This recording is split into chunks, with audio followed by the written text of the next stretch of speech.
What's up YouTube, Brandon here with another episode of Farr's Finds, and in this episode I'll be talking about one of my favorite topics, which is antique toys. The big question here is, if you were to find a great antique piece that might be missing an accessory, or the box is a little bit damaged, or it might not have a box at all, is it worth making that piece complete before you resell it? And as an example, I'm going to be using this 1950s Alps bubble blowing monkey toy. This is a toy from my personal collection. Great find. If you ever see one of these in good shape, pick it up. As long as you get it for under about $50, there's some good money to be made on it. And the answer to the question of should you make these items complete before you sell them, in my experience, is always yes. For instance, this guy, he's in a beautiful box. There's a bit of yellowing or fading, and there's some slight shelf wear on the corners. But overall, it's a beautiful piece. It still has some great artwork.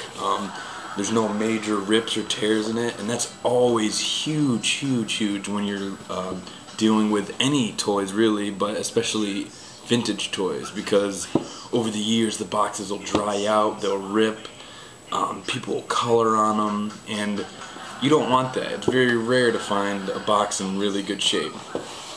Now, as we look a little closer at this guy, another huge plus is he's never been removed off his cardboard backing, original string and everything.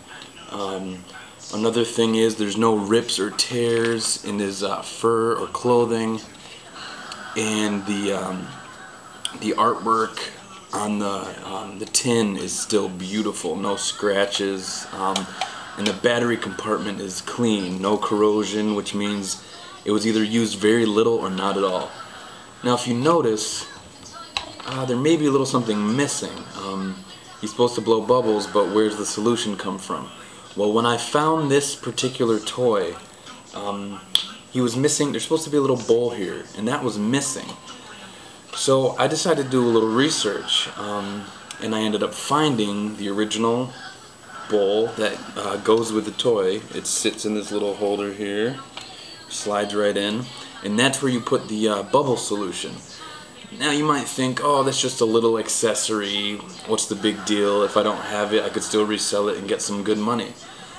Well, that may be true, but without this little bowl right here, I'd be lucky to get $50 maybe for this guy.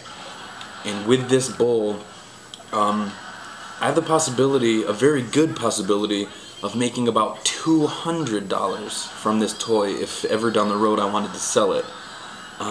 Which is pretty huge, because the cost of this little bowl on eBay, just with about 10 minutes of research, it came to, I want to say, between $8 and $10 shipped, which is a huge profit increase just from this little piece. I mean, you go from making 50, you spend an extra 10, so it's $60 you put into it, and you end up making 200 as opposed to that 50 that you would have made originally, which is huge. So pretty much the moral of the story is, yes, if you can complete the toy, do it. It can't do anything but make that profit go up. And like I said, if you see any retro toys like this that are in decent shape, don't hesitate to snag them up, because things like this will only go up in value over the years.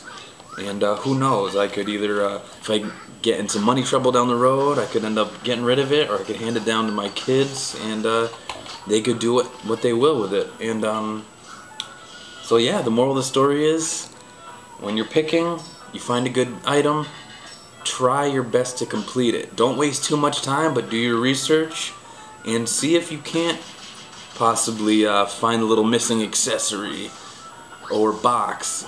It's really huge and really beneficial.